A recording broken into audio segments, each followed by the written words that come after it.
At the Theler Center with Marla, and we were hoping we were gonna see one of these red-winged blackbirds. We're not even an hour into our day in nature and just enjoying, in my opinion, our friendship together. And we ran into two wonderful women along our path, our walk, and I know that it'll be etched in Marla and I's life experience from here forward.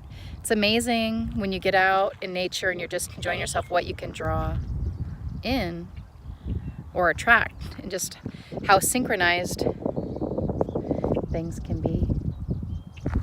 This Theler Center is just an amazing, beautiful place. Oh my gosh, the sparrows.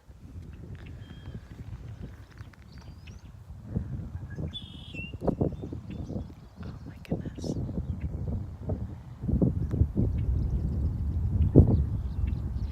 Marla, what were the names of the ladies that we met today? Jessica and Danielle. And Danielle.